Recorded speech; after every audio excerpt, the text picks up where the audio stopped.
there's a very cute anecdote about comparing Israelis with Americans.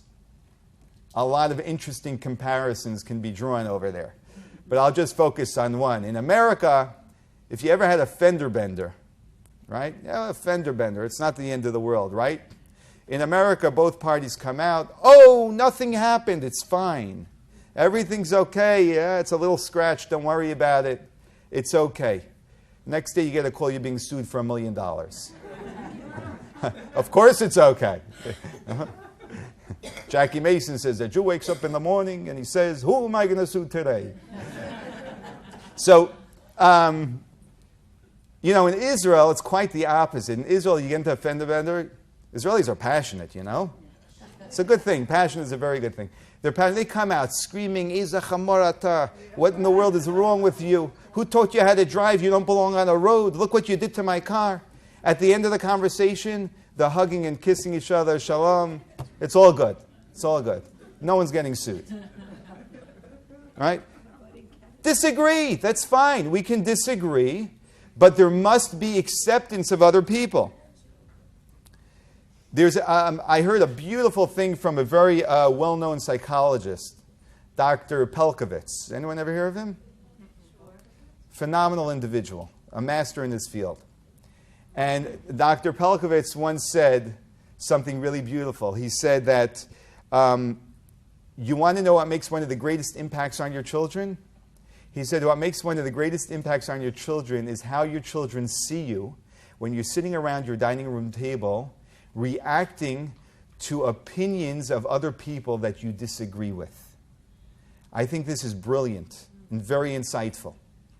When our children see us putting the person down, which is very common, we may be feeling a little guilty right now, then our children learn that the way of life is to destroy other people.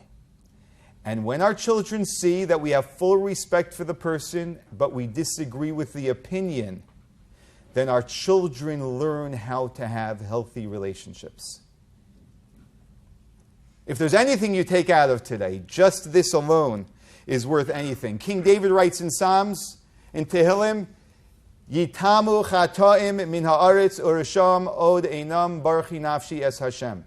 We say this every Rosh Chodesh. He says, Yitamu chatoim min haaretz, which if you would ask someone to loosely translate, what they would say is that the wicked should be erased from the earth, or urisham on eidam, and then there will no longer be wicked people. Blessed is God. Actually, what King David says, Yitamu chatoim. He doesn't say Yitamu chotim. He doesn't say that sinners should be erased. He says sins should be erased, and then there will be no more wicked people in the world. He doesn't say get rid of people. He says get rid of their actions. And you want not wicked people because those people will no longer be wicked. We must differentiate between what people do and who they are essentially as an individual. And then we have true acceptance of other people. There was a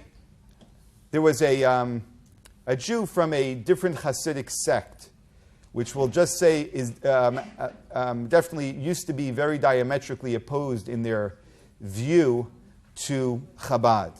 We'll say that the Chabads are the extroverts of Hasidim, and we'll say that he came from a sect of introverts. Okay? That means real shtetl, inclusive.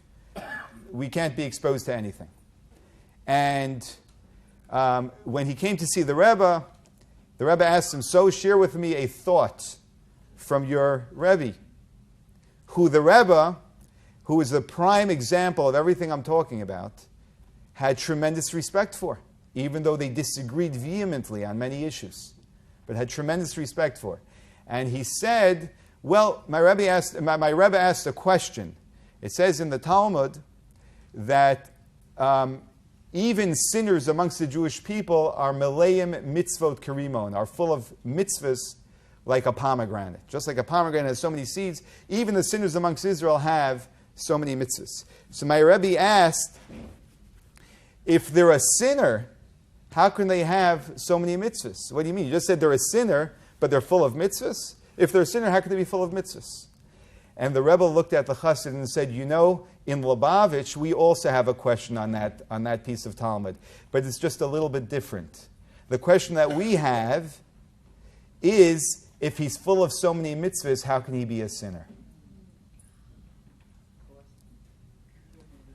It's simply how we see another person.